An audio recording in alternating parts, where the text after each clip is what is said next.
Харин багш нарын үндсэн цалин 2026 онд багтаж 3.5 сая болгох шаардлагатай ажил хаялт 8 дахь өдрөө үргэлжлэлээ. Өнөөдрийн байдлаар хөдөө орон нутагт нийтдээ 12,416 багш, нийслэлд 21,276 багш, нийт улсын хэмжээнд 664 сургууль, цэцэрлэгийн 33,692 багш ажиллажээд ажил хаялтанд нэгдсэн юм а. Харин засгийн газраас багшийн үндсэн цалин 2026 онд 70% нэмэгдүүлж 2.5 саяд хүрэх боломжтой гэж тайлбарлаж, ажил хаялтаа зогсоохыг уриалсан хэвээр байна. За үзэгчдээ НТV-ийн сурвалжлах баг нийслэлийн 23 дугаар сургууль дээрээс мэдээллийг бэлтгэн хүргэж байна. За яг одоо нийслэл Улаанбаатар хотод 11 цаг 30 минут. За өгтөө бол өнөөдөр хичээл сургалтын ажиллагаа хэвэн орж байсан болвол хүүхдүүд 5 дугаар цагаа ороод завсарлаа. За энэгээр одоо ингээд бужигнаад одоо хичээл даалгавраа хийж явах ёстой байлаа. За гэтэл өнөөдрийг хүртэл дөрвтэй шийдэл гараагүйгээс шалтгаалаад за тус сургуулийн 144 багш бол ажил хаялтад үргэлжлүүлэн нэгдсэн хэвээр байна.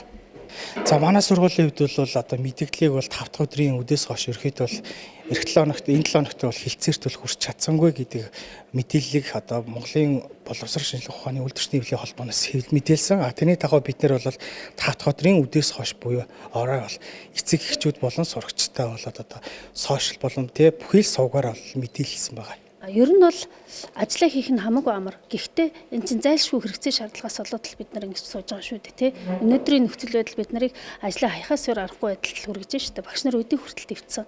Төвчгтээ яаж төвцсөн гэхээр хүүхдэд хайртай болохоор тэгээ энэ мэрэгчлэлтэй хайртай болохоор тийм жоохон цалингаар бол амиа зогоогоод л амьдарчээсэн шүү дээ. Өнгөрсөн хугацаанд боловсролын сайд Наранбаяр Монголын боловсрол шинжилгээ ухаан үйлдвэрчний эвлэлийн холбооны удирдлагуудтай уулзсан ч уулзалтын үр дүн гаралгүй өнөөдрийг хүрсэн. Үйлдвэрчний эвлэлийн зүгээс ажил хаялтад нэгдэх багш нарын тоо улам бүр нэмэгдэж байгаа тул тооцоолсон үр дүнд хүрэх хүртлээр хурахгүй гэсэн байр суурьтай үнэнч хүрэнэ. Ажлын хэсгээ удирдах байгаа үед та бол ямар нэг юм буулт хийх болохгүй шүү. Бид хүнээс заавал асууж энэ шийдвэрээ гаргаарай гэдгийг ирүүлээд. Тэгэхээр ер нь боловсролын Монголын боловсрол шинжилгээний үйлдвэрчний холбооны даргын хувьд за ажлын хэсгийн ахлагчийн хувьд би ганцаараа шийдвэр гаргадаг. Манай хамт олонны шийдвэр гаргадаг төлөөллийн байгууллага учраас нэгдүгээр ажлын хэсэг, хоёрдугаар хамтын хилцээний ажлын хэсэг гэдэг энэ хоёр өргөтгсөн хурлаа хийж дээр мэдээж нэгжүүдээр явж нэгдүүдээс санал авж байгаа. Энэ хүмүүсээс асууж энэ ажил хаялт маань нэгдсэн үр дүнд хүрнэ гэдгийг бол хэлмээр байна. Би Баянгол дүүргийн ажлын хэсгийг ахалаад энд ажиллаж байгаа.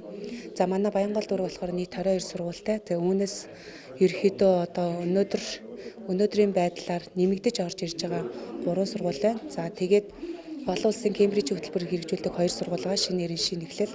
За одоо 38 дугаар сургууль өнөөдөр үйлдвэрчнээ байгуул гэсэн мэдээтэйгээр байгаа. 2.5 саяд нэмж оруулж ирэх юм бол энэ чинь нэг ойролцоогоор 1 сая 483 байсан 83 мянга байсан үндсэн цалин 2 сая 500 мянга төгрөгөөр 1 сая 100 мянгаар нэмэгдэнэ. Ойролцоогоор 70% нэмэгдэл орж ирж байна. 70% нэмэгдэнэ гэсэн. Ингэж бол хийж болж байна. Энийний төлөө бид явж байгаа. Энийний төлөө сангийн яамтай ойлголцож байгаа. Энийний төлөө гэр бүл хөдөлмөр нийгмийн хамгааллын яамтайгаа ойлголцож байгаа. Энийний төлөө бид өнөөдөр төсвийнхөө байнгын хороотой ойлголцож байгаа. Зарим багш нарын цалинг нэмэгдүүлэхийг дэмжиж ажил хаялтын хугацаанд хүүхдүүдэд өөрсдөө харж байгаа эцэгчүүдэд хүндхэн байдал үүсэж байна. За иймд нэгдсэн шийдэлд хүрч хүүхэд сурагчдыг илүү хохироохгүй байх дээр анхаарах шаардлагатай байна.